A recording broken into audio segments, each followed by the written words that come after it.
తాడేపల్లిలో ఎమ్మెల్సీ కుంభ రవిబాబు మీడియాతో మాట్లాడుతున్నారు. లైవ్ చూద్దాం. గతంలో అనేకమైనటువంటి వ్యాధులతో గిరిజన ప్రజానికం మరణించేవారు. ఆలోచించారు జగన్మోహన్ రెడ్డి గారు. దీనికి శాశ్వతమైనటువంటి పరిష్కారం కావాలి. అసలు గిరిజనులు ఎందుకు మరణిస్తున్నారు? అనేకమైనటువంటి రోగాలతోటి జబ్బులతోటి ఎందుకు మరణిస్తున్నారు?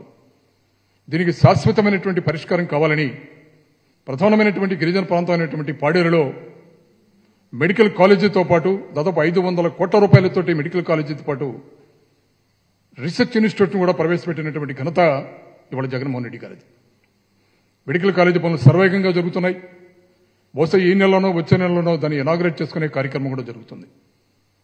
అలాగే మిగిలిన గిరిజన ప్రాంతాల్లో ప్రధానమైనటువంటి ప్రాంతాల్లో సూపర్ స్పెషాలిటీ గిరిజన హాస్పిటల్స్ దాదాపు 400 కోట్ల రూపాయలతో అవి కూడా సర్వేగంగా జరుగుతున్నాయి.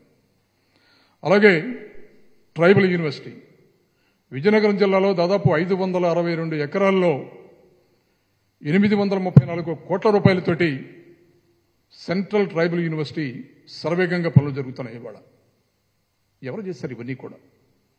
ఏ చంద్రబాబు నాయుడు గారు 14 సంవత్సరాల అధికారంలో ఉన్నప్పుడు వారికి ఇవన్నీ కనపట్లేదు. వారికి మరి ఎందుకు మాట్లాడుతున్నాడు? అనుచితమైనటువంటి వ్యాఖ్యలు చేస్తున్నారు. ఇవాళ దెయ్యాలే వేదాలు వలిస్తున్నట్టు చంద్రబాబు నాయుడు మాట్లాడుతున్నాడు. ఇవాళ అధికారంలో ఉన్నప్పుడు చేతకాని మాటలు చేతకాని పనులు ఇవాళ జగన్మోహన్ రెడ్డి గారు చేస్తుంటే గిరిజన ప్రజల యొక్క మనసుని ఆకట్టుకుంటుంటే ఓర్వలేక ఈ కార్యక్రమాలన్నీ మాట్లాడుతున్నారు.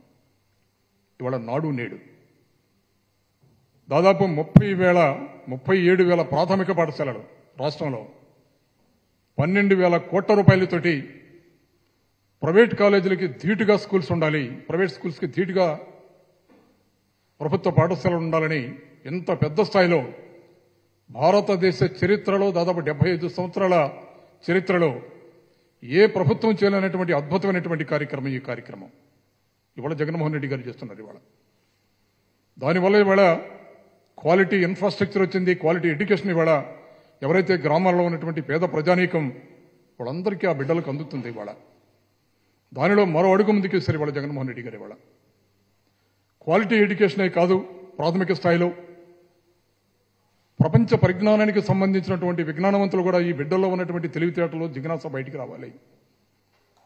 ప్రపంచ అవసరాలు తీర్చగలిగినటువంటి విజ్ఞానం తరతరాలుగా అణచివేయబడినటువంటి ఈ బిడ్డలకు ఉంది. ఎస్సీలకి, ఎస్టీలకి, బీసీలకి, మైనార్టీలకి. అందుకు వీళ్ళందరినీ కూడా ఇంగ్లీష్ మీడియం చదివించాలి.